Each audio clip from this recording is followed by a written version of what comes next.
The following is a presentation of iRacing on PTR TV. We'd like to thank all of our channel partners for their support. Please like and subscribe to the channel, and we hope you enjoy today's broadcast.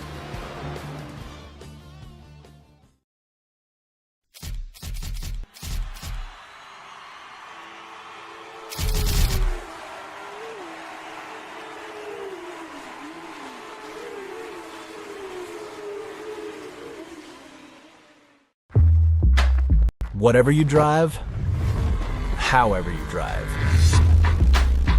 AMSOIL specially engineers lubricants to maximize power, performance, and protection in your vehicles, so you can work hard and play hard with confidence.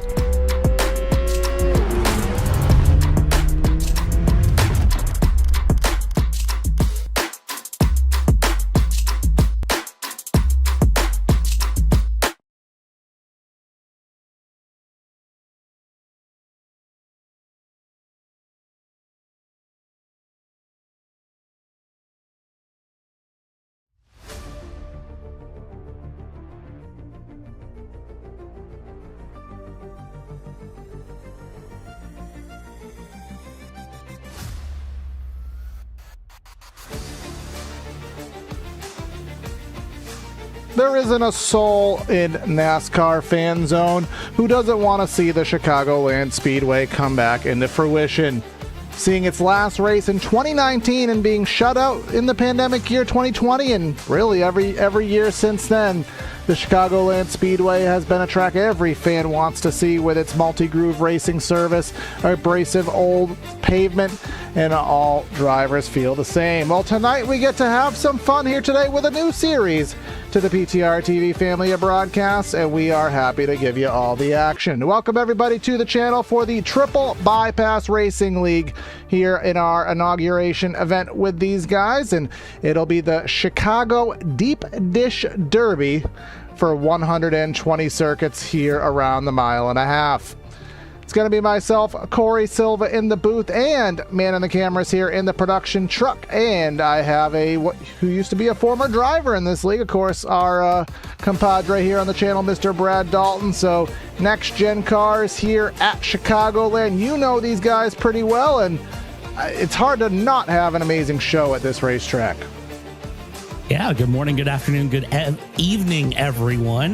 We're in Chicago, the home of deep dish pizza where the cheese is under the sauce, or the home of the Windy City. I don't really care which way you know this track, which way you know this city, but I can tell you the track gives good racing, so I'm excited to see how this goes. Of course, Triple Bypass Racing, as you said, Corey, this is a league I know really well. A lot of great friends run in this league of mine. I was very excited to get them to join in for Sunday nights here with us.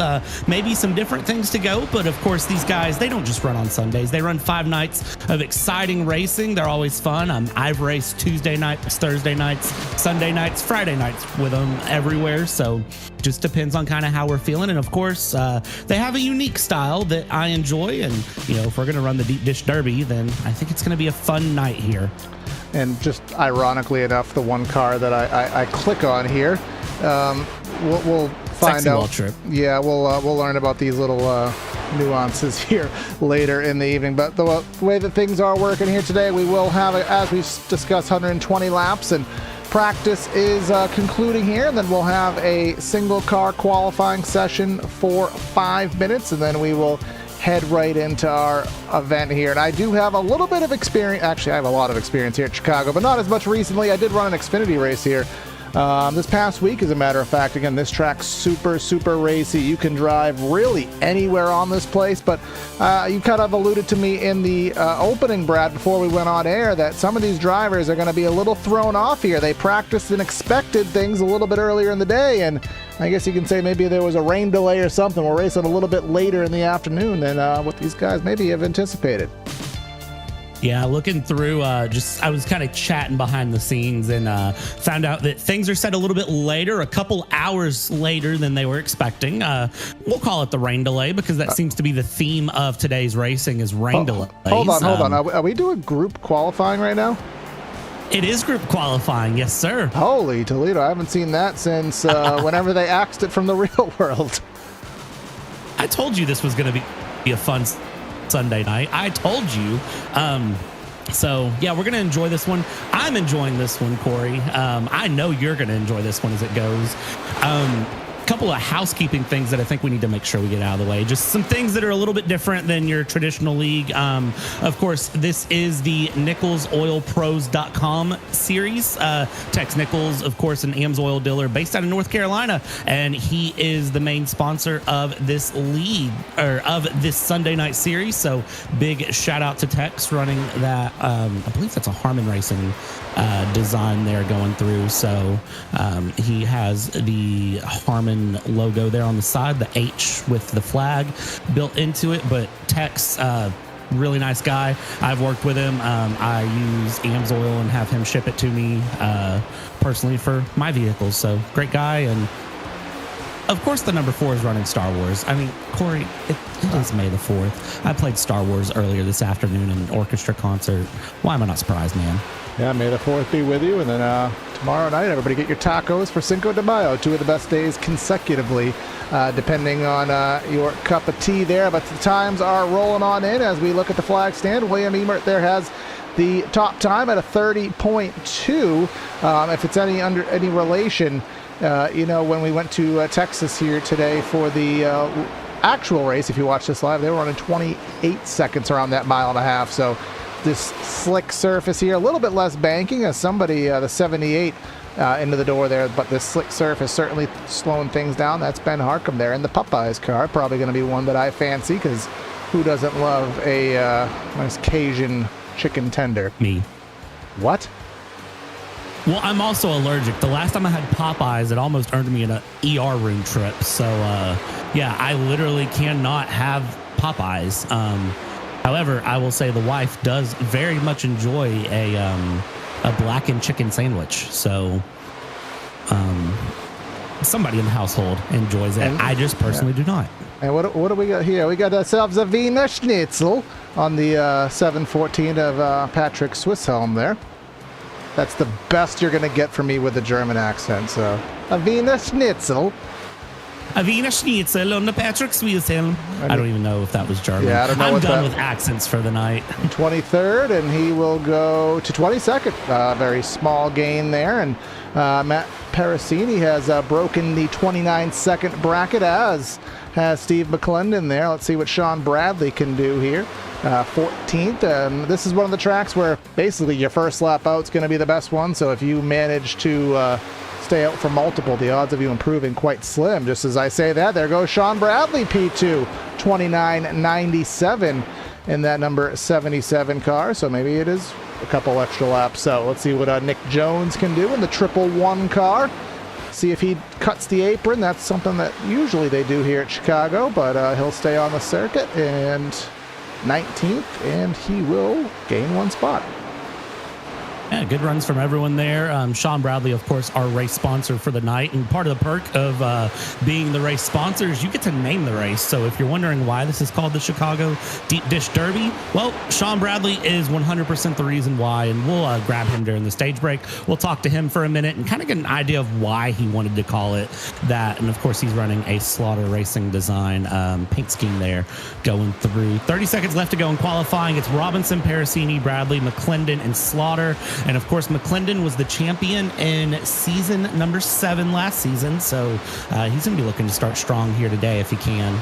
Yeah, I did actually run one race with these guys last season at the Richmond Raceway. Finished about 7th, and it was the first time I drove a next gen.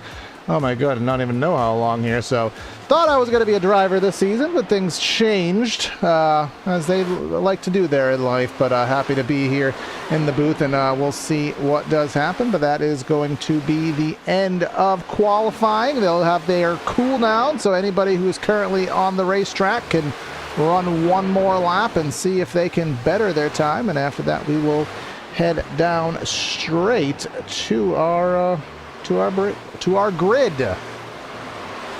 Yeah, this is going to be a fun one tonight.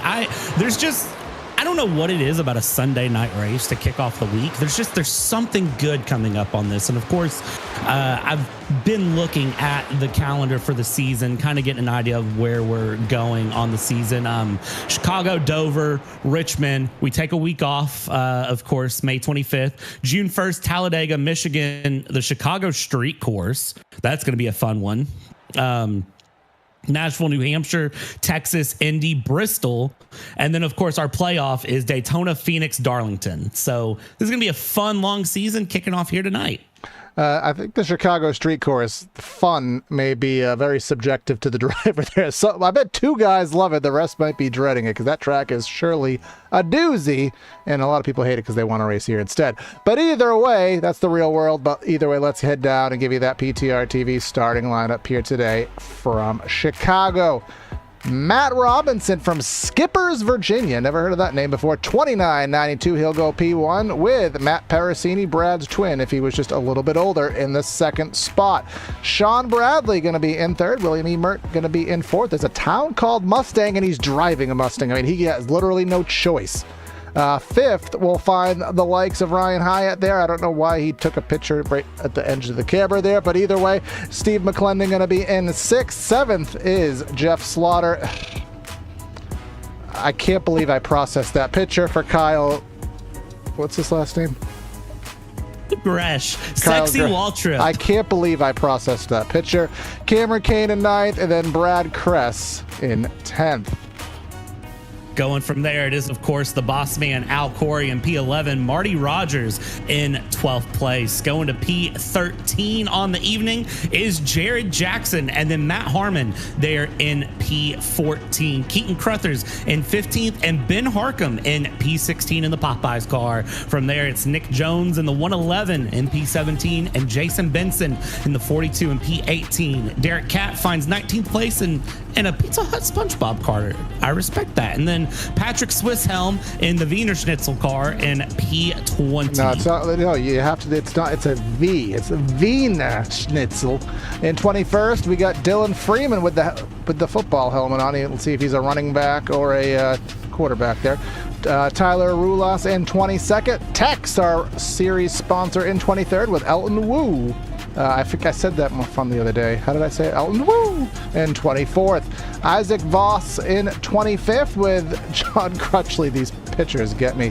27th. Well, there you go. And then Brian Cooper, Josh Corner, the Aussie, John Campbell, and then Davey Hendricks in 30th. And then just rounding out things here, we got Brody Muchow, Michael Seymour, Ward Fisher, Mark Evie, Tim Merchant, John Barton, and then our final row, we got Tim Merchant and then Gary Wright. That'll be our starting lineup here today. Our race details, sponsored by, we don't have a sponsor, 120 laps around this place. We do have a stage. That'll be at lap number 45. 3 sets of Goodyears to change in the pits. 80% fuel load. And then we have our custom fixed sets and then 1 backup car if necessary. Yeah, this is going to be a fun one. Tons of things to know through the season and things that we'll kind of go through. First thing I'm going to say is the Starbucks car of JC John Campbell. That's one to watch out for that'll make his way through the field if he's feeling good. No, it's not a Starbucks car, but shout out to Howie Burrows, and we'll just kind of see how things go. I would also keep your eyes up front. Parasini didn't win it all in season 7, and talking to Parasini, my twin aged a little bit to me. I know that Parasini is going to be looking for a good run here as we come to the line, and let's buckle it in for 120 laps. Green flag in the air. Barney's going to let him get going on the loud pedal, and we're going to drive off into corner number 1 here at the Chicagoland Speedway. You'll see them running all over the 40-ish feet wide pavement here, and it looks like we're going to stick right to the bottom. Parasini going to get a little bit loose in that 24 up to the top of the track. Robinson will clear, and out here comes Parasini looking down low right off the jump here, and we're going to have a lead change instantly unless that outside can persevere. Yeah, and as we watch Parasini trying to go low there, the 34 of Matthew Robinson high, he does get the run through coming around, and he is going to lead lap 1 off. So Parasini will settle in for second on this first lap. Steve McClendon got a big wiggle out of 2 on that first lap. I saw him get a little bit of a wiggle in the background. He didn't have a good time there, but he has gotten that car back going there with a good old sexy Waltrip behind him as they go around and come through. Kyle Gresh is going to be trying to hold on and get that 27 around, and he's doing a good job looking further back through the field. Everyone's kind of just settled it in here, Corey. Lap 2 down, and I think everybody knows this is the first round of the season. They're getting those jitters out of the way. Everyone's just sort of feeling out how the race is going to go. Nobody's going to try anything too early because, of course, you got to get to the stage. You got to get to the end. Exactly that. To finish first, you must first finish. Or as I like to say, if you can't win it if you ain't in it here. But look at Sean Bradley. He's going to use that outside lane. I will say the outside lane through 3 and 4, very, very bumpy, very hard to run a consistent line there. But 77 doing a pretty just job there as the 405 of William Emert there in the very, very flamboyantly colored 405 car. He's going to try to figure out which lane to follow, and he's going to go high, he's going to go low, he's going to go high again. He's like, maybe should I go 3 wide? Should I try to split the meat in the sandwich here? But no, he's going to run right in the bottom. Don't want to get in the dirty air of Parasini, and that'll cost him some grip. But Bradley doing a just job staying up there as Robinson pulling away to a half a second lead. Yeah, Sean Bradley holding on there. Robinson just kind of checking out as these two battle here. That's going to let Robinson really just run away here. And I'm really shocked that 405 didn't decide to try to make it 3 wide there. Kind of make an ice cream sandwich, of course, because that brightly flamboyant car has some ice cream on the hood. So I'm really shocked that he didn't try to give an ice cream paint job around for a battle as they continue coming around down low. Keep it through the 77 Sean Bradley. I think there was a little bit of a wall scrape there. I saw some sparks. I'm not sure if that's just the car or if that was the wall joining in, but Sean Bradley now going to drop back as Parasini was able to kind of shake things out, and Bradley will drop back a little bit more. Checking back the 9 and the 32. Crescent Rogers battling it out here, Corey. Yeah, side by side down the very slightly curved back straightaway here at Chicago, and you can see going all the way up to the wall line. And I was telling you, Brad, I could not make that line work through 3 and 4 when I ran here the other day, and I also did that a few times. Marty Rogers, he's going to slightly dent the Bud Light can there and hit that safer barrier in turn 4. Very, very bumpy. 1 and 2 a lot smoother. Didn't really have many problems running up there, but through 3 and 4, certainly a different can of worms. Here comes Brad Kress in that Valvoline car. He's going to look to the inside. You can see, just look at the bumps. Boom, boom, boom. That washboard effect here on that 20-year-old pavement. Yeah, and it's so interesting to me that 1 to 2 to 3 to 4 are so different. I never would expect that personally running through on a track. And again, I never claimed to be the best racer, for the record. Like, let's just make sure that is very clear and underway. I don't ever claim to be a good racer, but even then, when tracks catch me off guard with that, and kind of you have the different setup of, 1 and 2 drive different than 3 and 4, and this line drives different than that line, it always catches me off guard, and it's something that you have to get used to. As we see the ice cream, actually no, that's Sean Bradley going all the way to the bottom. The ice cream car stays up high and running all the way on the flat. I guess that's legal here at Chicago, but I don't like it. Yeah, no out of bounds here. You will see guys cut the apron there, and what Sean Bradley realized there is that when you enter the corner that low, well, you really can't hold any momentum entering the corner there right down on the white line. So he decided to back out of it and persevere and let everyone come out the other side there. But now he'll gather things back up. He'll get right back to the bumper of Emert here. But now Ryan Hyatt in that number 7 car, that what in the world is on that car? That Gecko number 7. He is going to try to figure out where he wants to go. Go high, go low, go in the middle, trying to see what line perseveres, and there's not really a solid answer tonight. And not at all a solid answer for anyone as they go through, but they're going to keep things moving. It's hard to believe we're only 10 laps in right now. 120 lap race, of course, stage break lap 45, but we're only 10 laps in, and we did get that back end info from our admin here that 45 laps is the fuel load. So we are looking at about to the stage break. We'll see who stretches it, if there's a caution in the mix anywhere as they go through. So everyone continuing to battle and push along. A little bit of info again from the back end here as we watch Waltrip continue side by side. This is a driver that I have beef with. Now, let me explain. This is a driver I have beef with because he has wrecked me in racing. He's an IndyCar driver who's very good, but he spun me in IndyCar once. So I have beef with Waltrip. Not pork, not chicken. Beef. All right, thank Absolutely you. Thank beef. you. I will say we may need to do a little cosmetic. We changed the structure of our overlays. You can see I've never had the PTR TV on the top of the ticker in yellow. And what do I see, Brett? Every time I glance at that, I'm like, caution! I'm like, oh no, it's just the ticker's yellow now. So that's going to take a little adjustment. I'm going to have to change that there after the race. But still have some, because every time I just see caution flag in them, because we have our little caution overlay that you guys will see in time. But SpongeBob here, Derek Catt. He is trying to close in on Dylan Freeman again, just kind of going through the field. And who else do we got? We got one of the other bosses here in the series, Mr. Al Corey. Wait, did Al not fill out the spreadsheet? He was the one. No, I'm pretty sure Al did the spreadsheet. Hold on now.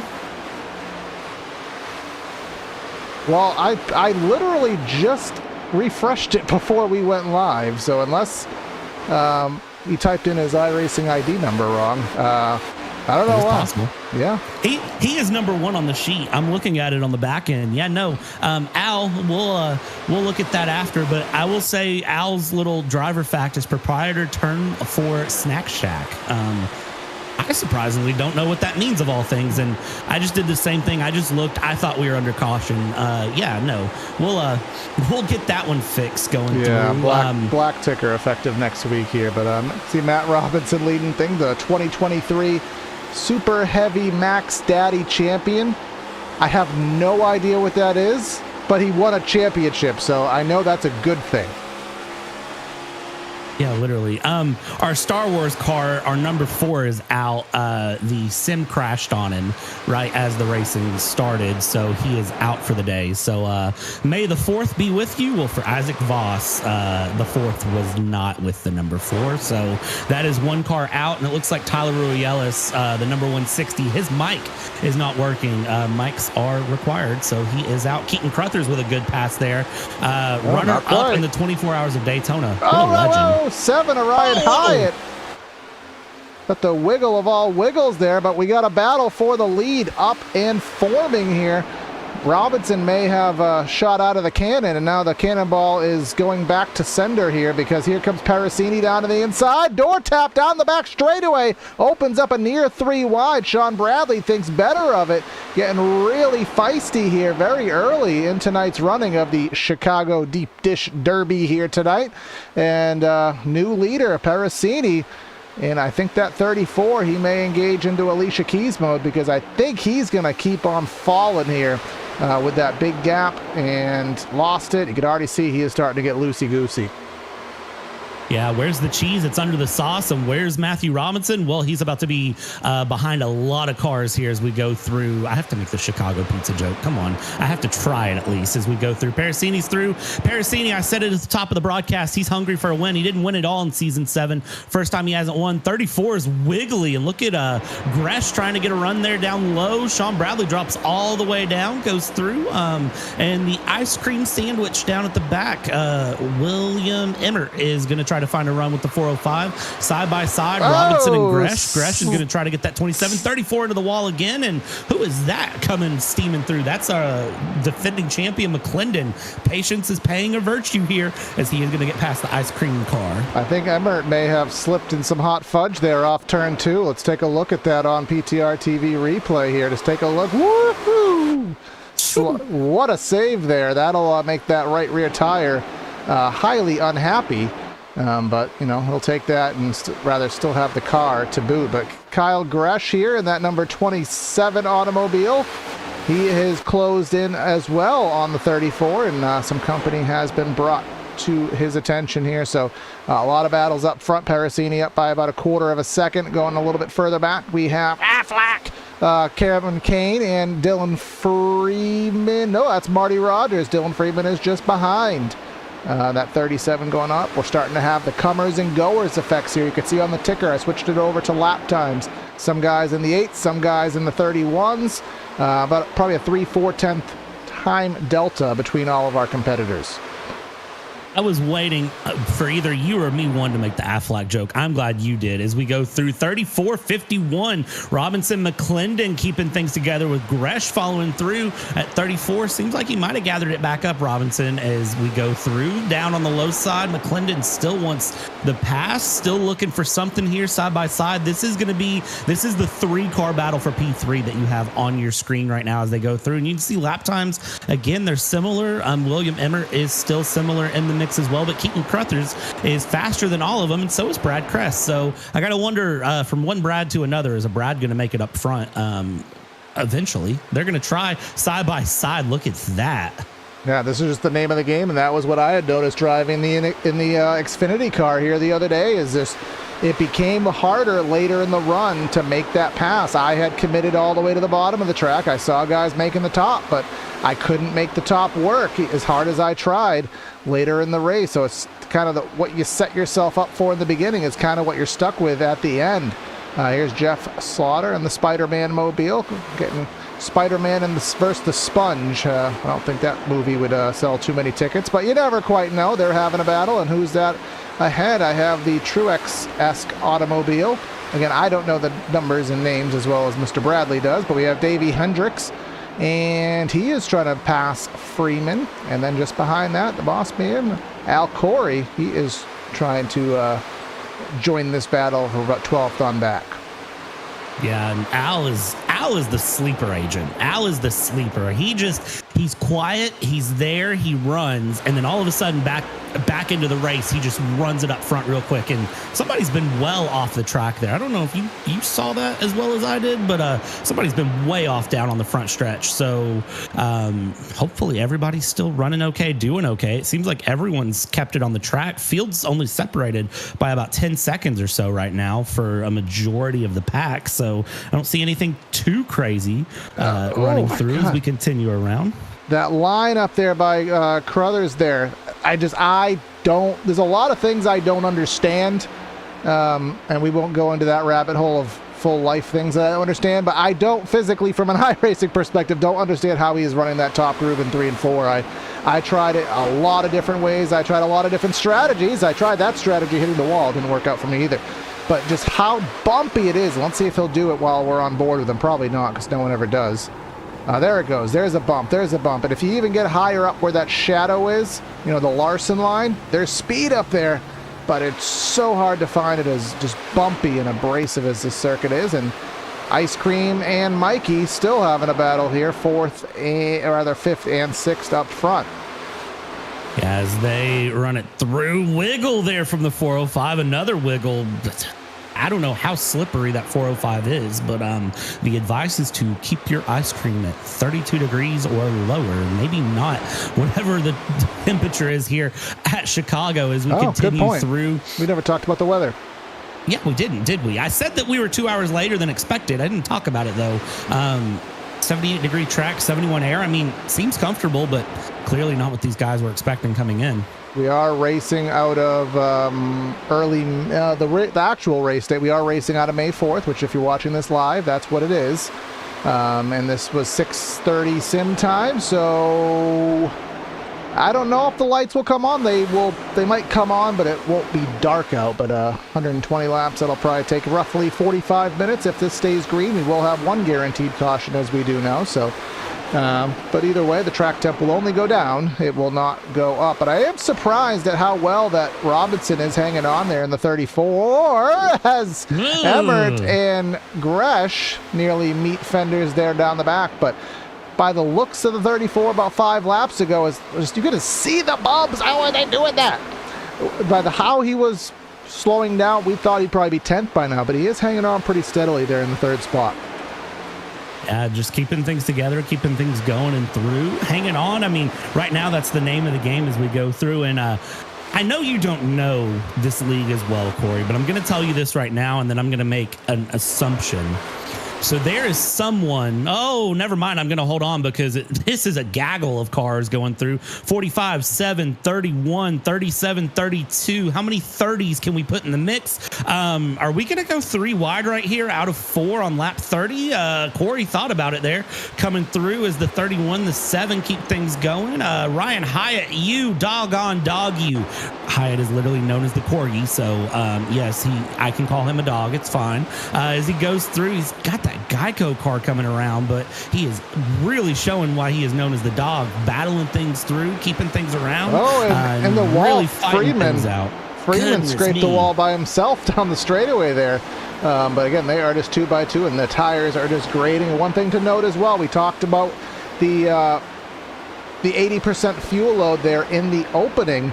And we did get privy to some info that would estimate them in the pits around lap 45, which is not too far away. And you can just see these guys are all going to the top of the racetrack. But let's go as a reference right now, and we'll focus on our leader, who is already lapping some folks here, and someone who is disappearing in and out. But either way, I do want to bring up this graphic.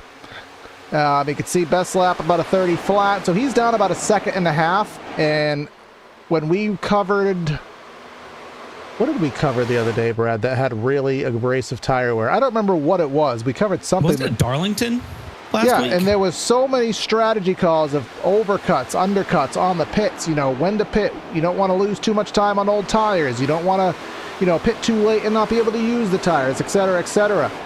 If we're going to stay green in the stage, so they shouldn't have to pit before the stage, but it'll present some interesting challenges in stage 2.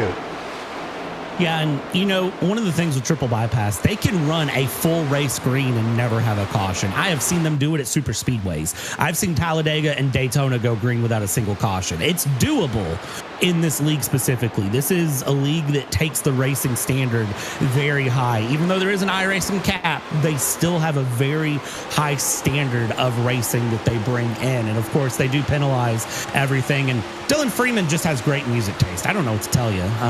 Ira Levine, great taste in music. Good job. We'll see if he has great taste in getting a pass done, because he's in the back of just a really hard battle that is still going on lap after lap after lap after lap.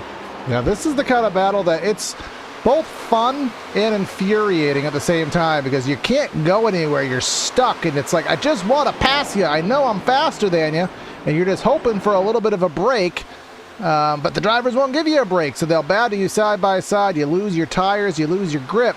But again, luckily in this instance, as I think Jeff Slaughter there, he's having some connectivity issues, but in this instance, again, we're racing to 45, and we were told they can make it to 45. So hopefully that was, I don't know if that estimate that we were given was a hard set estimate, or if that's like the max cap, or there's a couple extra laps to spare. But I would imagine if it was a problem, guys would already be pitting. Yeah, it's going to be real interesting to see. There has to be a little bit of fuel strategy coming in, as your Popeyes car is battling things out pretty hard there. Harcum and Gresh side by side. Will we get the chicken sandwich, or will we see some Napa know-how come in? I have the question, and it looks like the answer is the chicken sandwich prevails, at least for now there, with Harcum getting the run. Now we go through. Let's see. Getting real close on the bump into 3 and 4. Riding the high line, though, and again, you said that was not doable, but these guys are very clearly proving a point to prove you wrong, that the top line is runnable. Well, it wasn't runnable on an Xfinity car with the iRacing stock setup, so maybe the next gen's a little bit easier. Maybe they softened that suspension up, got rid of some of the rebound. That's about as much mechanical knowledge as I know. But up front, this is one of those things where, actually, Sean Bradley, he is 2 laps down. I'm not sure why he's 2 laps down, but he is 2 laps down. I don't know if we missed something, Mr. Brad, but regarding our race sponsor here. Sean Bradley has been in the pits, so is Swiss Helm. So we've had 2 cars in the pits. Those numbers literally don't even make sense. So is he the result of the lawn care down the main stretch? Yeah, we're not too sure. I don't have any triggers of anything that has happened. Actually, I do have one back end trigger here of something that we can entertain ourselves with. And Oh no, Chicagoland does this sometimes. My back-end telemetry software is telling me that there was a wreck, and it told me that Patrick Swisshelm wrecked, but he did not wreck. He exited the pits. So that's just software.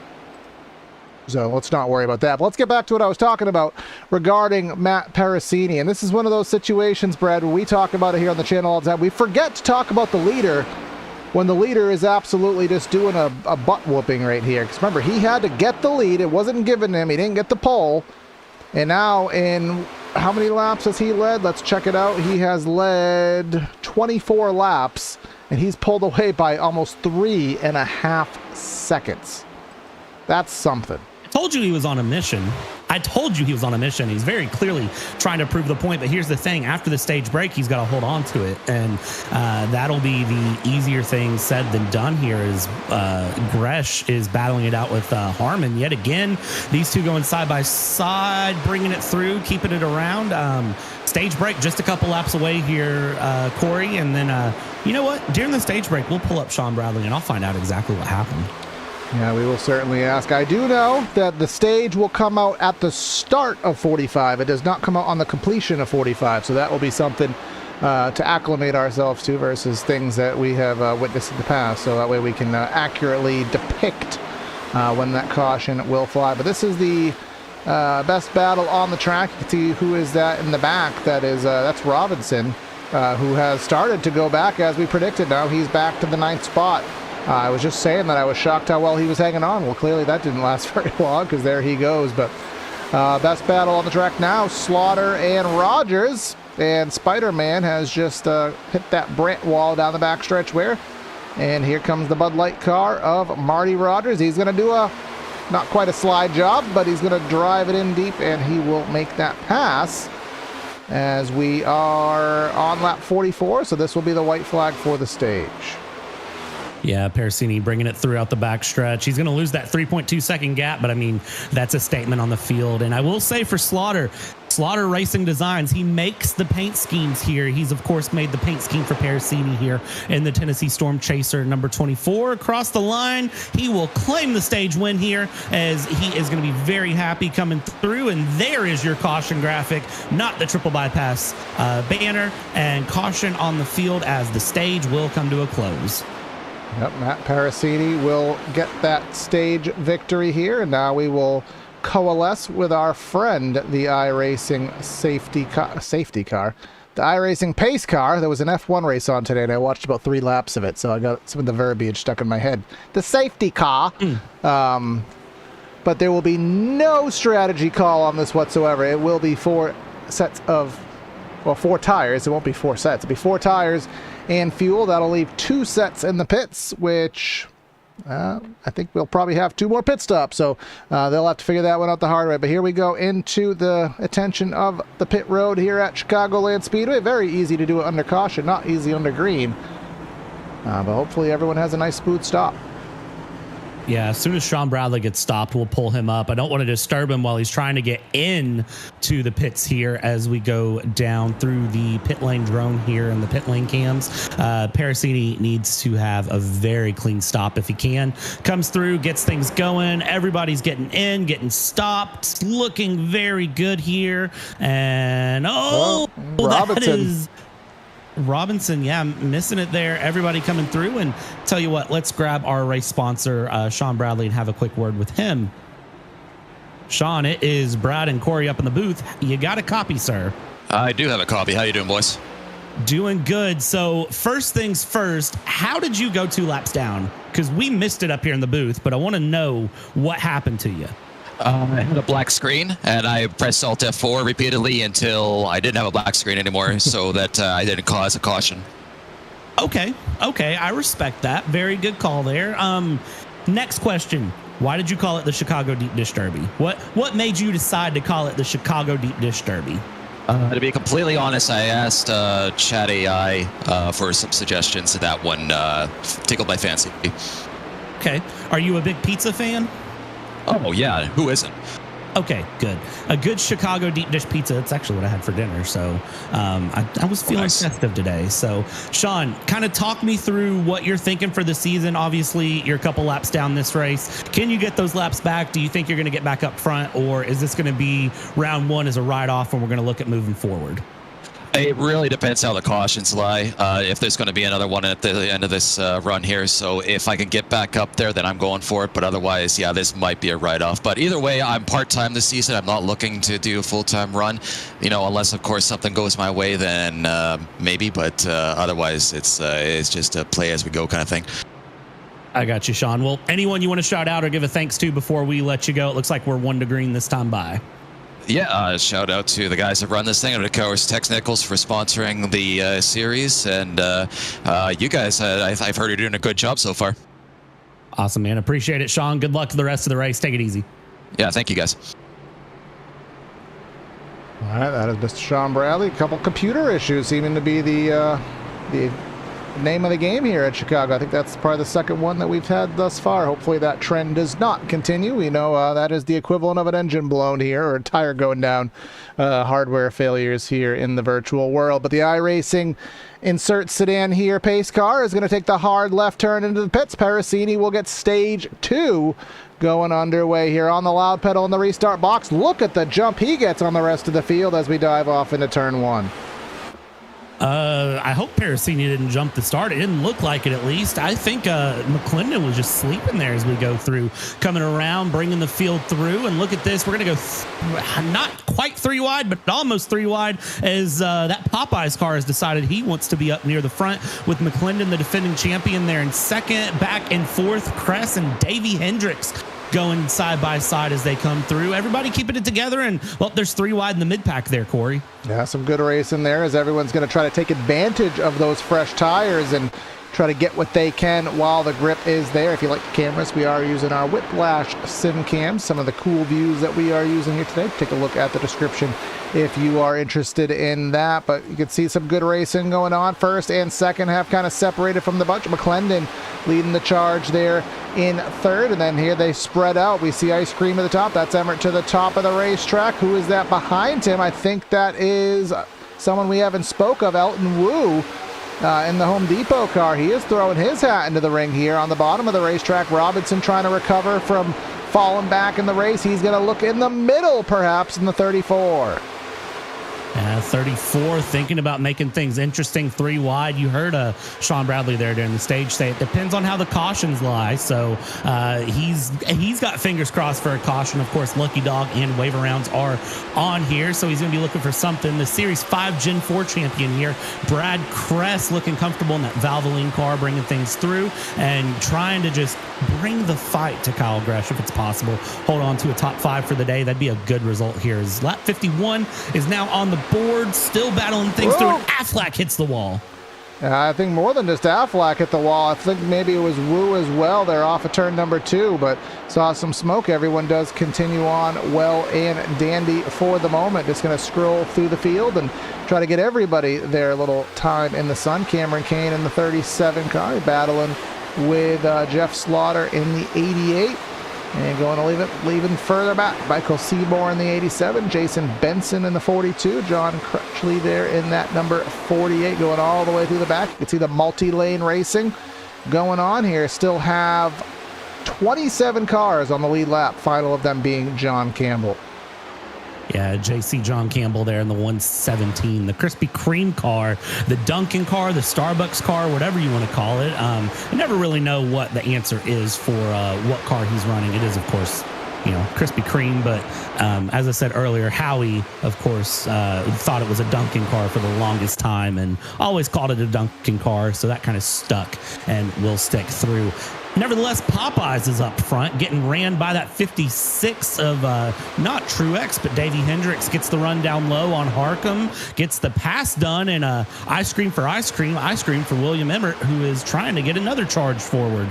Yeah, he is in that ice cream car. He is going to go all the way to the top of the racetrack and try to get that momentum built up here. We'll bring up our battle graphic. You can see that gap in the middle going down. That's the run off the top, but he has to stagnate it. He falls back, and now he's going to run right up back to the top again. You can see the gap falls down through the entry of the corner, and then if you execute it properly, which he didn't, it'll come down as you get off the corner, but hitting the wall there certainly hurt that cause out, and that opened the door for, is that Matt Harmon? Yes, it is, and that number 28, he's going to dive it on down to the bottom of the racetrack. Will he clear? He will not.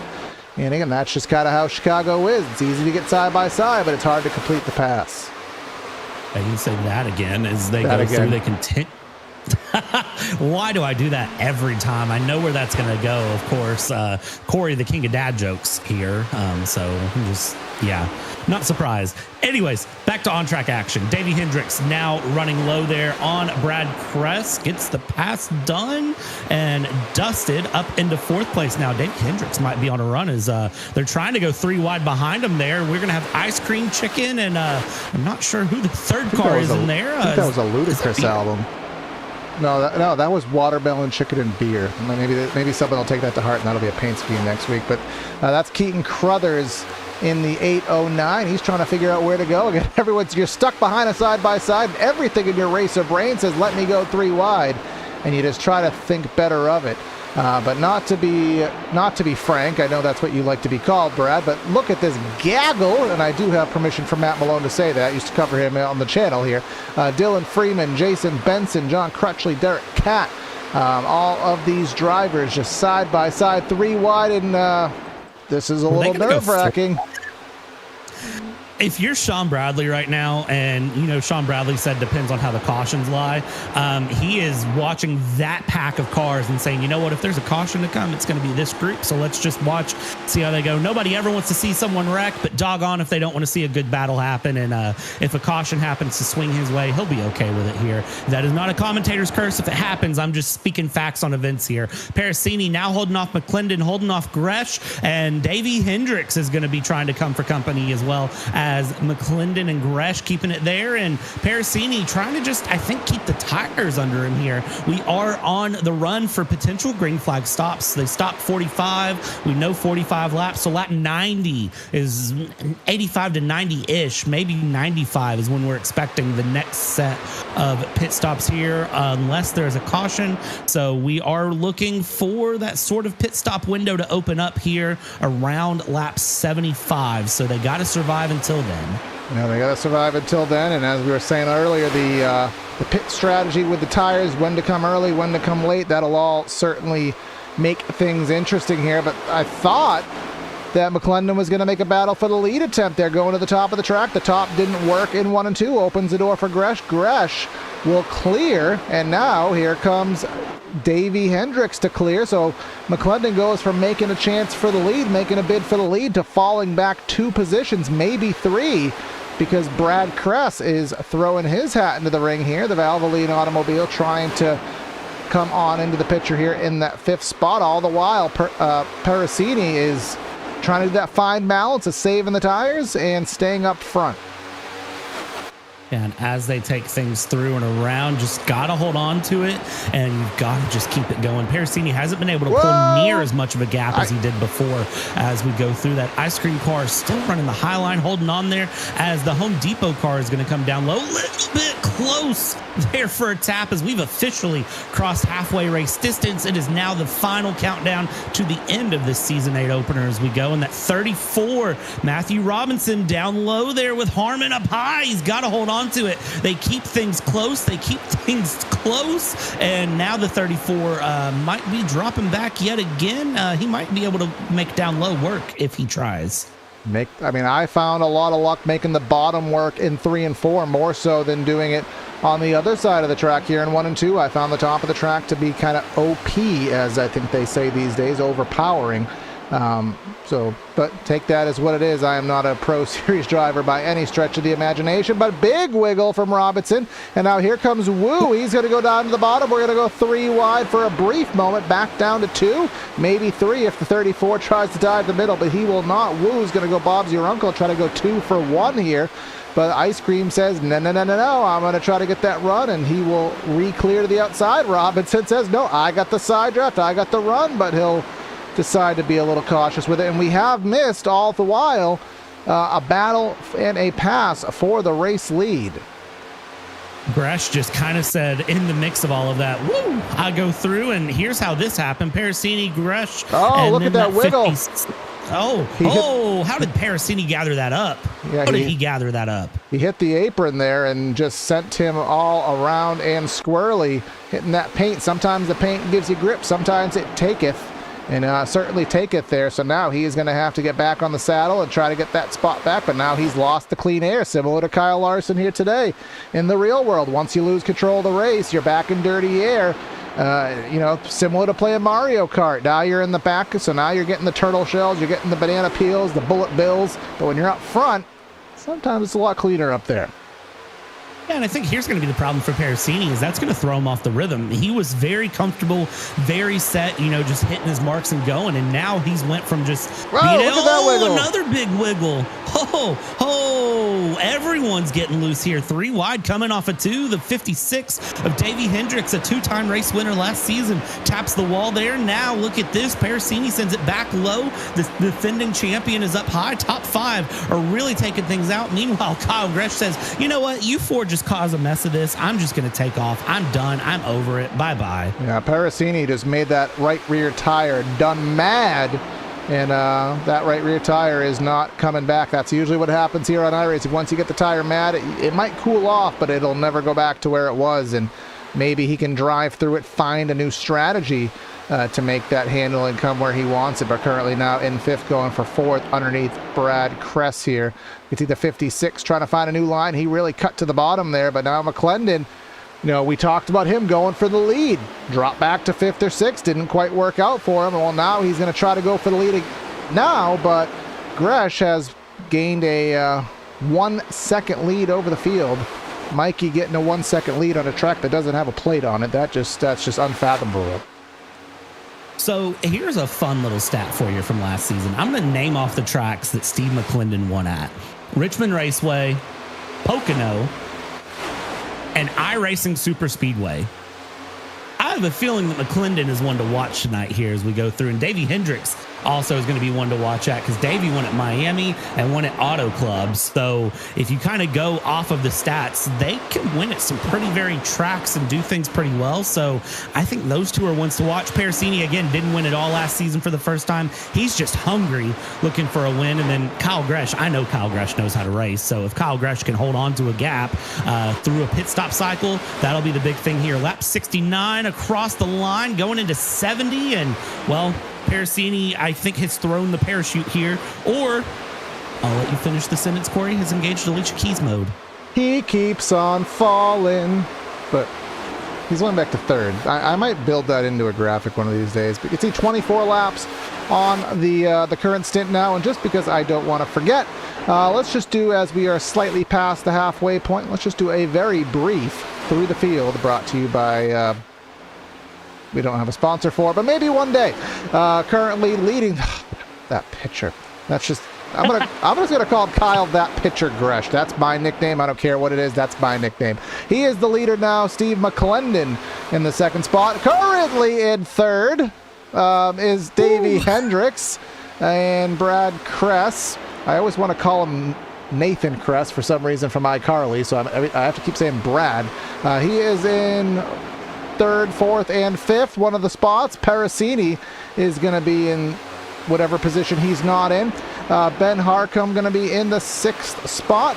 Keaton Crothers in 7th. Matt Harmon is currently in 8th. Elton Wu in 9th. And then Matt Robinson from the pole back to 10th there, Brad.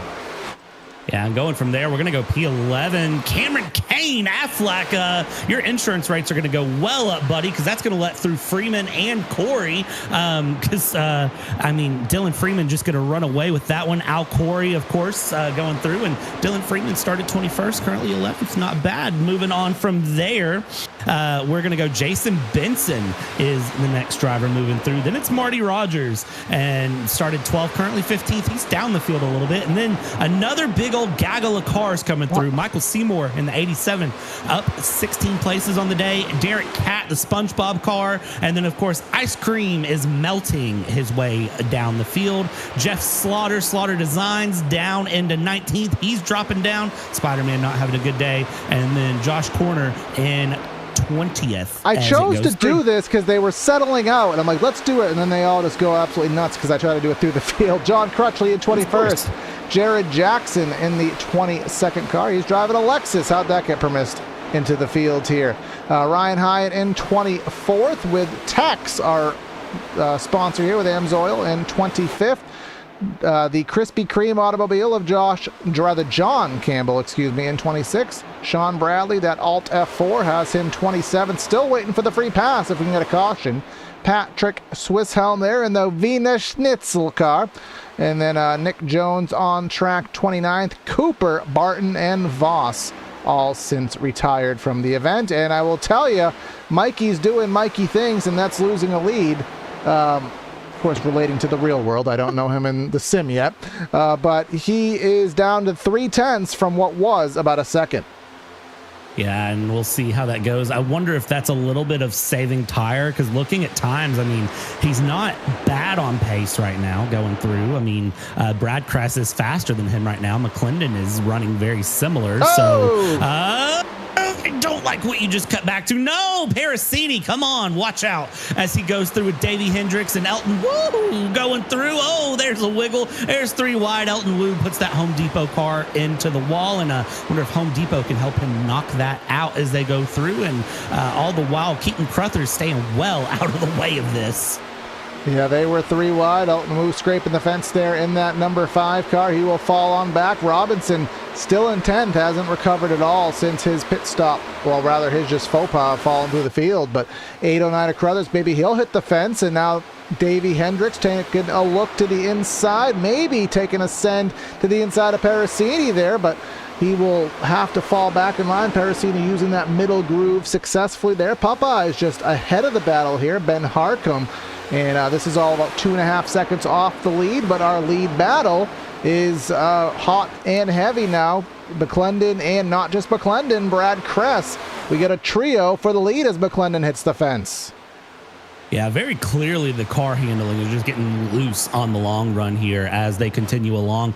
McClendon with that tap to the wall. Now Brad Kress is going to try to run it inside here. Can he get the pass done? And, well, we got more 3-wide action behind him, but it's a 3-car battle for the lead as they go through. Kress loses a little bit of pace there, and now McClendon's going to just really stick right to the tire of Gresh and try to find a way through. McClendon now running high. Gresh is going to hold it low, and can Kyle Gresh get a win here?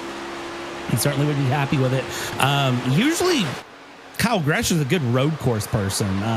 Again, he runs a lot of IndyCar, but he's always a really strong road course driver in my experience. So we'll see here if Kyle Gresh can find something. And he is, of course, sexy Waltrip going through. You can literally see it on the side of his car. But right now, I don't know if he's going to hold the lead much longer here as we're 40 laps to go in this race. Yeah, we'll see what happens. The pit window is open now. 40 laps to go. Remember, they do have 2 more sets of Goodyears to their avail in the pit, so they will put that on. And one thing I didn't really talk about in our pre-race or our opening at all is that the Chicagoland Speedway, not a easy track whatsoever to enter under green flag conditions. So hopefully these guys practice that very, very hard, pulling that hard left off of turn 4 down on the flat. So hopefully they got that practice. A lot of time to be had, a lot of time to be lost there. But I'll tell you, that 9 has that top work, and look at the run he's going to get. If he can keep it off the fence, he's going to get right to the back bumper of the 51. But he backed off, and now he's going to try to rip the wall again, using that aero effects there to keep that thing planted. No, he's going to run a little bit low, a little more conservative. And let's see what happens if he can get a run, and he will. What will he do with it?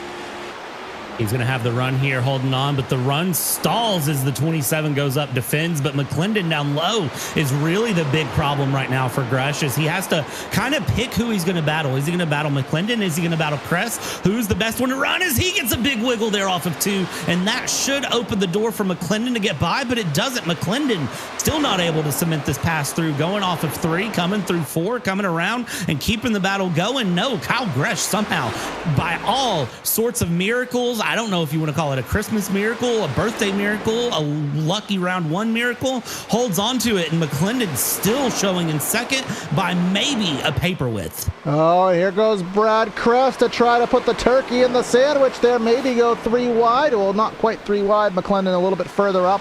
All the while, this is allowing Parasini to gain time. Last time by, he was 0.4 of a second faster than these guys, going absolutely ape wire for the lead. They ran 31.6s. Parasini a 31.2. So that really shows that side by side certainly slows things down. And now Parasini 0.8 of a second. All the while, maybe his tires are better now with all this hardcore racing. Maybe these guys are using their tires up, and Parasini might have a second life.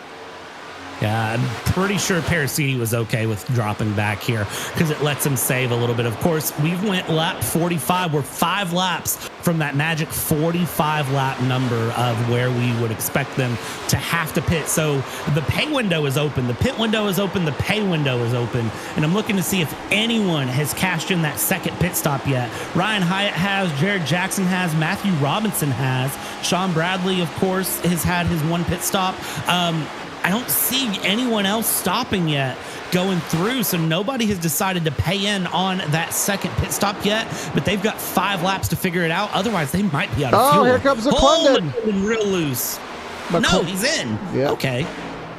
And McClendon, there's Parasini. There is Hendricks. Here's Crothers.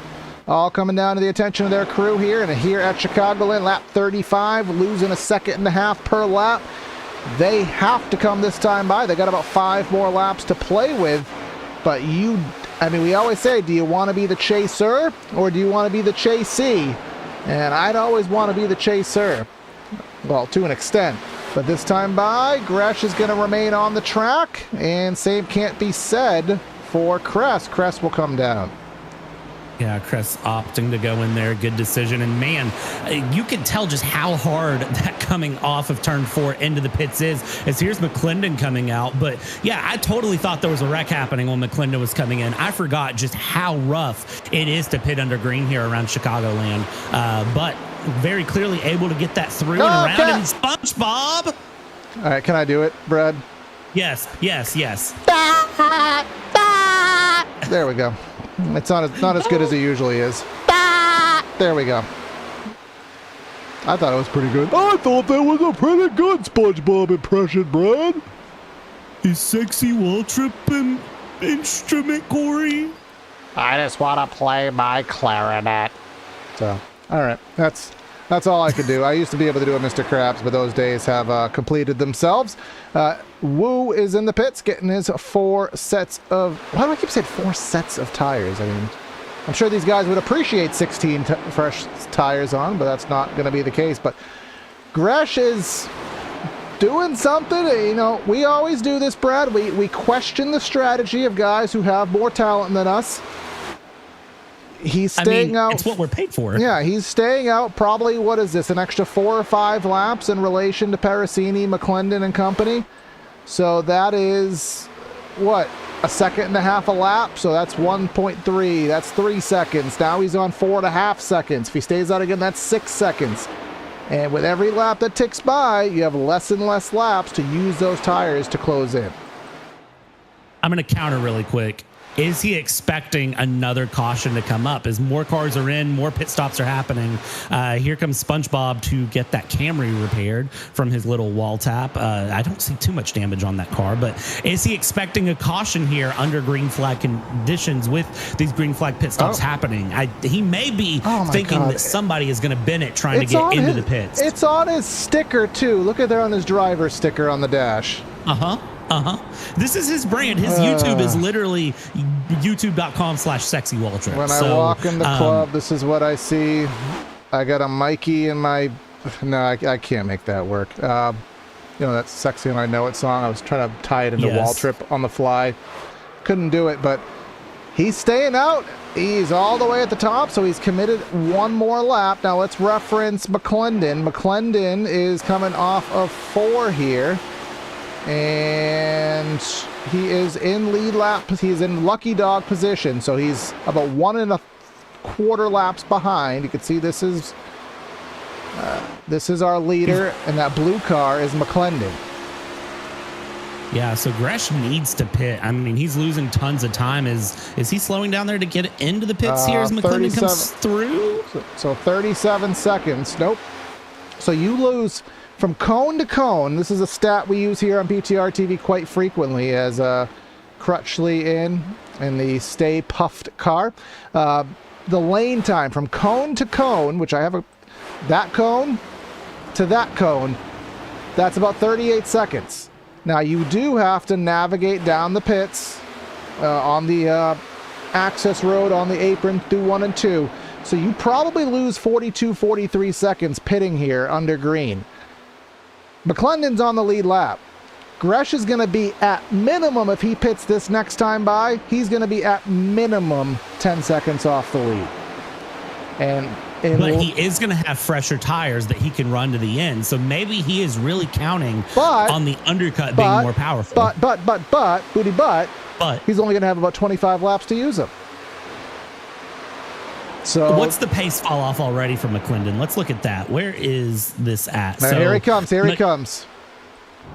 Oh, get it woed up there, Kyle. Come on now. Good job getting it woed up. Now, here's the thing. I'm looking at this drop-off already for McClendon. McClendon has already dropped about 1/4 second in pace from when he stopped, and he's only been out for about 8 laps. I'm doing rough mental math. If you were a math teacher for me, you don't want to know this, and you don't want to judge me for this. I think Gresh might have made a decent strategy call there. I think if Gresh can actually work his way through and not have a big gaggle in traffic, I think he'll be okay. I think he at least can come out top 3. Now let's just, I do have a graphic for this. So this is the live telemetry. You can just see that leader gap, 9. I estimated 10, but now it's still only going up. It's still only going up, and now he's just getting up to speed now, so he's probably not going to get up to speed until about now, maybe entering 3. So now he has to gain roughly 12.5 seconds in 25 laps. And this is going to be, he has to get the biggest chunks he can get right now, because as each lap goes by, they will sort of kind of stabilize out. He won't gain as much per lap as each lap progresses, but that is a hard task to gain 12.5 seconds. That's basically a half second a lap, just doing rudimentary math. Yeah, he might have thrown that one away then. If he's got to get a half second a lap, that's a lot. That flipped pretty quick. Oh, he's got it. He made a good call. Well, when you say make up half a second a lap, I mean, that's a substantial ask here around Chicago. Like, that's a lot here on the Deep Dish Derby. I mean, ask me to eat about 5 slices of deep dish pizza. I can do that. Tell me to make up half a second a lap on the track. Well, did I eat the pizza first or not? Because that kind of affects things. Yeah, I can't eat that much pizza. I mean, I ate a biggie bag, and then I got an extra chicken sandwich, and then I got a Frosty, and that had me filled, but then I still ate a snack when I got home, and I wonder why I'm overweight. So, anywho, McClendon did the best job there on the pit stop. Let's just bring up that graphic one more time. 14.4, 37 second lane time. Actually, Hendrick basically dead spot on. Pericini about a second slower through the pits. That obviously doesn't help things out. But again, that doesn't account for running on the apron in 1 and 2, which that is skill, running on that marbly apron. Obviously, that hasn't been run on all race. But now we're closing in on the century mark. It'll be lap 100 for Steve McClendon with a 2-second lead. And just to make things interesting, that 12.5 second lead, now he's only gained about 1 second in 4 laps. So he's passing the Popeyes car, and I think Popeyes sells toast, because I think he very much may be toast right now. Yeah, we'll see if that sexy wall trip car can make a stop to Napa Auto Parts. Maybe get a little bit more pace out of that car in the final 20 laps. We'll find out what happens here as Stephen McClendon, defending Season 7 champion, looks like he's going to be submitting Season 8 with a very good run here. But Davey Hendricks is going to try to give him a run for his money. And Parasini again is hungry. Elton Wu, Keaton Crothers, they're battling it out a little bit there for P4. We'll see how that battle goes because they've got Brad Kress as well. And here's the thing, we're now officially into 20 to go. This is where gloves come off, Corey. This is where drivers are going to start being willing to risk it a little bit more, race a little bit harder. But of course, remember, any incidents that happen, it's reviewed post-race by admin. And if a penalty is valid, they are given a penalty in the next race. So depending on what happens for them, if they do something wrong, admin's going to absolutely slap the book at them for the next race. Yep, as they always said back in the Winston Cup era, head to the big red truck. Obviously, Bypass has their own verbiage for what the truck entails, but you don't want to go there if you can avoid it. And again, if you like what you see here and you're watching, well, if you weren't watching, you wouldn't know that I said that, but make sure you like, comment, subscribe, all that fun stuff. If you are new to the channel here, because you are new to this series, or new to following the channel over here, just help us out. We're on our mission to 1,700 subscribers, and we can use a little help from you. If you like what you see, we'll be back next week at the Dover Motor Speedway, the Monster Mile. Track has been visually updated, so obviously it looks really good here on broadcast. So looking forward to that and all the other content that we have to offer here on the channel. But here comes Parasini looking for that second spot, all the while about 2 seconds behind the lead, and very little contest there. At least it looks very little contest. I don't think he's given up though, but ultimately Parasini will clear for the second spot. Yeah, Parasini is now cleared. Gap is closing to McClendon, or at least it was. It opened a little bit there. Now it's closing yet again. So watch McClendon. I don't think this win is as secure for him as he wants it to be, as well, this ice cream is trying not to melt. SpongeBob, did he make a run for an ice cream sundae? Because he's certainly trying to make a run forward here, Derek Cat is, as he is fighting around. 31 drops real low. Yeah, Derek didn't fill out the spreadsheet, or it's glitched, one of the two of them. But either way, the 405 William Emert. I keep saying Emert. I don't know which one it actually is. Probably Emert. Oh, the sponge slipped in some Krabby Patty sauce there off of turn number 2. Really loose down to the inside. That won't help cause us out. And just to get back to our Kyle Gresh battle for the win, drama point here. He has gained 4 seconds. And as a reference, his last lap time around this speedway, he was at a 30.2. He was 0.8 of a second faster than McClendon. We'll put it on the ticker so that you guys can easily see it at home. McClendon at a 31 flat and another 0.7. So maybe, just maybe, we're going to take that piece of toast. We're going to plop it out of the toaster. We're going to get a butter knife. And then we got to scrape all that toasty off, because maybe, just maybe, he might turn into bread again. Your Jersey accent just came out there. I'd like you to be aware. I'm from New England, so I don't even know where I would get a New Jersey accent. As Al Corey and Cameron Kane nearly made some pancakes there off turn number 2, and neither of them are sponsored by IHOP.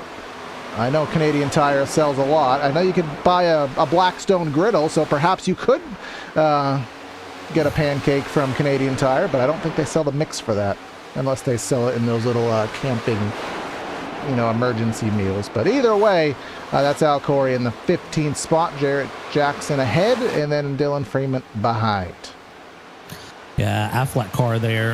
Definitely the insurance rates have gone up because he is pretty well stuck in position as he goes. Here's the 5 of Elton Wu, still trying to chase down Keaton Crothers to get a run. He's got him there. Mind the front bumper to the rear. Oh, they couldn't have been much closer there as Tex Nichols is up on the high side there in that number 63 wide. 60 is not for position. They're going to get a little bit together, though, and that 809 is going to drop back. Elton Wu will be sounding like Ric Flair going, woo, getting that pass done, going through. And now that's going to open up the door. Brad Kress trying to get the pass on Crothers, gets the pass, and looky. There's Kyle Gresh. All right. Oh. And whoa, that's what got Parasini a few times. That paint down there, it looks like it's raining in the way that paint feels. It's super slick. Let's go 3 wide to the bottom. Crothers got loose. Kress got bogged down via the side draft, and goes Bob to your uncle, and Gresh will go 2 for 1. He'll close in on that Home Depot car, and let's just go check out our live intervals once more. He's gained 7 tenths, and he's still gaining 6 tenths a lap. Just do math. 6 tenths into 5 seconds in 10 laps. Someone math for me and tell me if that works out. It's going to be close. That's all I'm going to say. Because here's the thing. That was him getting past 2 cars in 1 lap and still gaining 6 tenths. So, I mean, I don't know. Someone do the math on it because I'm a commentator. I am not a mathematician. This time by 31.3 for the leader. So that was 7 tenths. So he's 7 tenths. On pace. 7 tenths. 0.7 times 10 is not 7 seconds. Or is it? No. Yeah, just move the 0. It'd be 7 seconds. So if he keeps up that, he'll actually win the race by 3 seconds. But here's the problem. He's got to get past Parasini, and that's going to be the big hurdle. Parasini doesn't want to give up a P3, so I think Parasini is going to be his biggest challenge yet. It's just a matter of 5 tenths that last lap. So 5 tenths times 9, that's 4.5 seconds. That means he wins the race by 3/4 of a second if he can keep that half second of pace up. But as you said, he has to get by Parasini, which he's going to make like 2 trailer park girls and try to go around the outside. But Parasini playing the defense of the 2004 Detroit Pistons. He is not letting him by. He's making that car act like a Pontiac and making it nice and wide. And all the while, that's just cutting into the opportunity that 27 is going to have. But now it'll be insurmountable. He is side by side, but still one more notch in the belt, and that is going to be Davey Hendricks up there about a second and a half off yonder. Davey Hendricks also a real fast car here, but Parasini putting in the fight.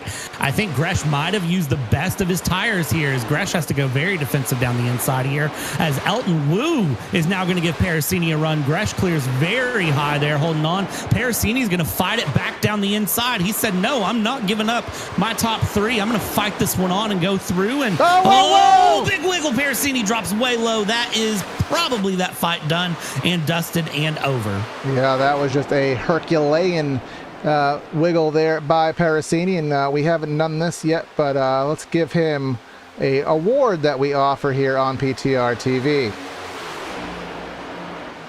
How did you save that car? Well, I'm just so daggone good. The Ricky Rudd Save of the Race Award, and she's trying to back it up with another one here, as he is just super loose there, Matt Parasini. That wasn't the first time. That's about the 4th time I think that's happened to him. But all the while, Gresh has pulled away by about a second on them. Hendricks is, I think he was about 2 seconds back. It's down to 1.5 seconds. And I'll tell you, last time by, McClendon put out the parachute. He was 3 tenths slower than even Davey Hendricks, 4 tenths slower than Gresh, and 4 tenths, 5 laps, that's 2 seconds. So now it's not even mathematically possible. If he's only 4 tenths faster, he's still losing this thing by about a half a second. Parasini's now been passed by Alton Wu. Brad Kress also still trying to get past there. So I know he's running the Tennessee Storm Chaser car, and there's a tornado on the front, but I think Parasini might be the tornado on the day. That car has been every way, sideways, backwards, forwards. He's holding on, though, doing a good job. And McClendon gap 1.3 dropping down. So either Hendricks is sped up or McClendon is slowed way down. And, well, there's your lap times. I mean, identical almost to the 1,000th of a second there as they come through. Gap 1.2. Now he's catching lap traffic. So is that causing the problem? Caution on the field. No. I know in many areas it was warm today, but that's not the kind of T-bone that I think they were looking for. Oh my gosh. What has happened here? So this is the 87 and the 60. So Tex up high there, and 87 just drifts up. Or let's just get a slightly more top-down perspective slightly if we can. No, I got a better camera. I got the perfect camera, the perfect one. No, that's not the perfect one. Still getting used to these Whiplash sim cams, folks. They are really good cameras, but they take a little bit of getting used to if you've never used them before. So. All right, so watch them coming off of 2. No, dink, I'm going to say dink. Tex came down that time. I know you said the other. I think you said the inverse, but that How camera did kind of you showed a little save different. that car? So, take your Well, pick I'm there. just so We're not daggone asking good. Ricky when you go away. We're not talking about you now, but we're talking about these guys in the pits right now, and it's going to be money stop. Is anybody going to be crazy enough to take 2 tires? I hope Gresh. not. If anyone's going to do it, it'd be Gresh or Persini. Jared Yep, Jackson. Gresh, 2 tires. Called it. Jared Jackson stayed on the track. So this is Was going to... Jared a lap down, or was he on the lead lap? No, he's leading the race right now. All right. Well, yeah, we need that Alicia Keys graphic because, or actually, I mean, at this point, you might as well just tie cinder blocks to the back of this car because he's going to be dropping hard So once that green flag hits. We did ask Al Rafter Corey in our pre-race how many green-white checkers there are, and he said he thought there were 2, and then he retracted that and said he thinks it's unlimited. So we are going to use that information and just run with it because we don't really know what the answer is here. But just given these circumstances, again, I'll pull out the graphic one more time. Jared Jackson, that 15 seconds is from his prior pit stop, not from the current one. But there you can see Gresh with 2. You can see Parasini with 2. You can see Hyatt with 2. Harcum, Al Corey. All of those drivers making those strategy calls. And I think we had run roughly 25 laps or so for most of these guys. So those left sides ain't going to be feeling too happy there, Brad. And no, this is going to be a rough one to the end here for everyone. This is going to be interesting. I don't know how this is going to go as the 42 is now dropping on back. Bye-bye, friend, as we go. Gresh took 2 tires. Oh, man, I'm very much... Jackson, I don't think Jackson can hold this on to the end for this green-white checkered. I don't think Jackson has it. And by golly, if he can put on a defense masterclass, I will eat those words. He won't even have the lead through the center of 1 and 2. I will bet you every dollar that... Oh, I won't because I'm cheap and I don't want to lose money, but I will bet you a PTR TV digital sticker that he won't have the lead off of the center of 1 and 2, but maybe, just maybe, he'll prove me wrong here. But then going to the second caution of the race here for Cause, and it's going to put us into unsponsored overtime here in the triple bypass Chicago Deep Dish Derby. On the loud pedal, he's going to give him every benefit that he can get. Jared Jackson's going to get on the loud pedal early, but now he has to turn, and this is where the problems will arise. This is where things get interesting because here's the thing. McClendon, Kress, Crothers took 4 tires. Everybody in front of them took 2 except for Jackson who took none. And, well, there's the difference in tires as they come through 3. Are they going to take it 4 wide? McClendon knows he has pace. And remember, if they get to the white, they get to the end. Jackson all the way up into the wall. He's gone. Send it through. Kyle Gresh in the lead. Hendricks, McClendon, Parasini, Kress, Crothers, top 6. I think anyone has a chance here. But as we go 2 to go across the line, hold on to it. White flag out. And Steve McClendon has the 4 tires. He's in third. 2 tires are in first and second, and they both hit the wall. You'd think it was raining over there. But Kyle Gresh, he had a very fast car. We questioned him on the strategy, and the strategy wasn't going to work the way he intended, so he pulled an audible, and he did another strategy, and that saved his hat. That saved his race. Gresh wins the dirt derby, the deep dish derby. That may as well bet on dirt by how that last lap went. Yeah, everybody very clearly getting the wiggles out there going through. Big shout out to Davey Hendricks in second. Steve McClendon, those 4 tires. I think if they hadn't have had that little run with Jared Jackson, I think they could have had a bit more of a run for the win. And then Parasini in 4th. Kress finds 5th. Jared Jackson, for those of you curious, dropped all the way to 12th on that final lap. All right, and we'll go over our post-race in just a jiffy, but we'll see what a sexy Mikey, I'll have to get used to that, what he'll do to celebrate here. Again, he had the race won, sort of, and then we thought he gave it away, And then he found a way to win it again. So all in all, a great job here done at Chicagoland for the bypass guys. A great opening showing here to the race. And looking at the clock, looks like we have to start our post-race show urgently here this evening. Our race results here are as follows. Gresh getting the win by 0.2 of a second. Davey Hendricks in second. McClendon in third. Matt Parasini in fourth. Kress in fifth.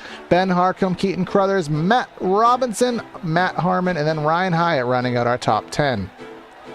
From there we go, P11, it's Al Corey, Jared Jackson in 12, Joshua Corner, 13, Elton Woo, 14th place, Slaughter in 15th, Cameron Kane, Marty Rogers, Sean Bradley, William Emmert. We talked about that ice cream car a lot. He melted back to 19th, and Dylan Freeman in 20th. Next page of results, the Sponge, Derek Catt in 21st, Jason Benson 22nd, Michael Seymour 23rd, Ward, not Burton, Ward Fisher 24th, John Crutchley gets a 25th, John Campbell 26th. He was a part of a T-bone steak. Tex got in 27th. Swiss Helm, Jones, and Cooper. And then just to round things out very quickly here, we got Barton in 31st. We got Voss in 32nd, and the rest did not take to the grid. But Brad will very quickly head down to our winner's circle here, and he'll have a word with our race winner. Kyle Gresh, Sexy Waltrip.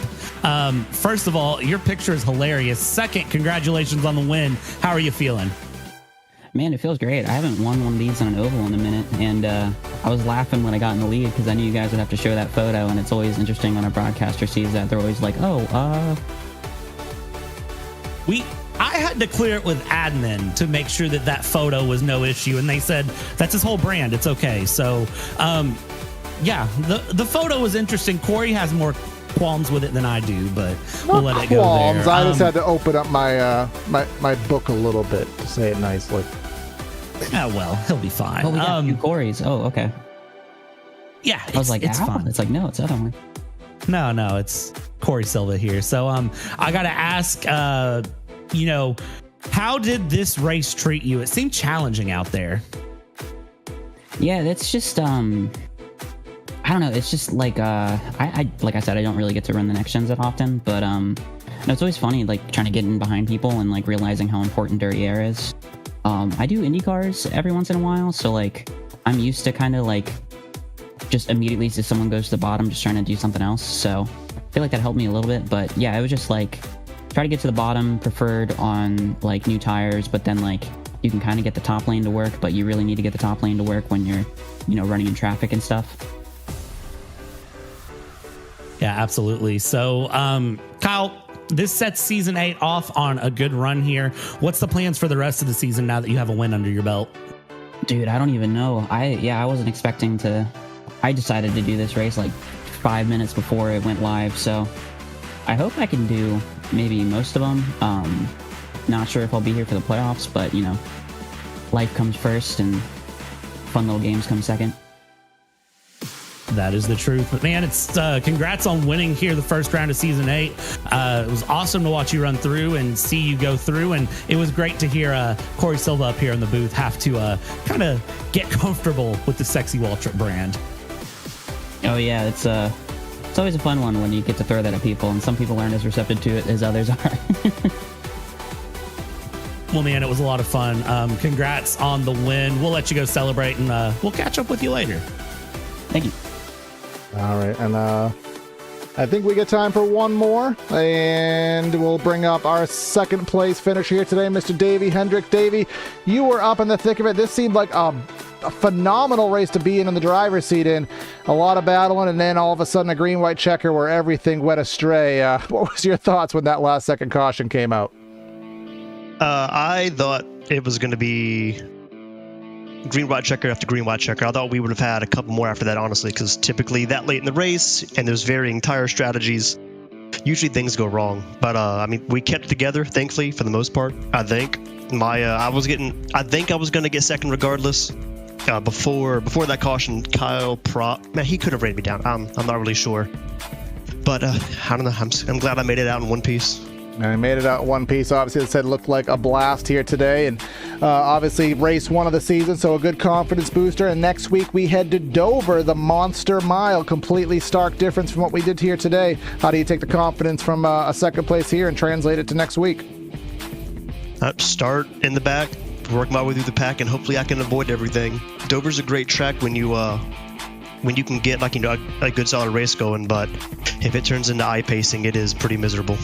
And for my sake here in the booth, hopefully that's not the case, man. And, hopefully it's a good race, but congrats on a second, and we'll catch you next week. Yep, thank you. And then I just forgot your name for a second. Brad. Oh, come on, Corey. I was about to call you Andre for a second. Brad has caught up with our third place finisher, Mr. Steve McClendon. Steve, defending season 7 champion with Twisty Bits Racing, started 6th, finished 3rd, was trying to run for the win, man. Talk me through your race. I mean, we just tried to stay up front there the whole time and save tires, really. Brad passed me in that first stint there, running the high line, and so I ran that the rest of the race, made a lot of hay up there. So I just tried to save tires the whole time and felt like we were doing the right thing. And was it like 2 to go? Had that caution. Otherwise, I think we had it in the bag. Man, going through, obviously, you had Jared Jackson, who stayed out, didn't pit on that final run, and it seemed like he caught you up there. Do you think if Jared hadn't have kind of caught you up, you could have took a run for the win there with those 4 tires? Maybe. It took a couple laps to get the tires up to temp, like real good running temp. So I don't know. I knew I was at a tire deficit regardless, since I pitted earlier than everybody else there. So I was 4 the whole way. I mean, Jared certainly held us up, but he's running his own race. I'm not going to get mad at him for that. Yeah, for sure. Steve, what's going to be the charge for the championship this season? I mean, just get stage points, try to get wins when you can. Really, stage points kind of key to it. Stay in the points, and then anything can happen once you get to the playoffs. So that's kind of what we did last year. We're going to try to do the same thing again this year. Awesome, man. Well, good luck on it, and congratulations on the P3, and hopefully we'll talk to you more through the season. All right. Looking forward to it. Y'all have a great night. See you, Steve. All right, so that'll wrap things up here from our initial broadcast here of Triple Bypass. Great race, Clade Racing ends up in a crazy overtime finish, and Gresh gets himself the win. Any final thoughts before we round things out, Brad? I love Triple Bypass. I'm so excited to see how this season goes. Yeah, certainly the case here. Make sure you like, share, comment, subscribe, all that fun stuff. We'll see you live next week on the 11th, but don't miss any of the other racing we have here on the channel, Sim 500 area, and it'll be a busy week, Elbows Out Racing, so make sure you don't miss any of the action. That'll be Corey and Brad signing out of the booth. Have a great night, and we'll catch you next time. See ya.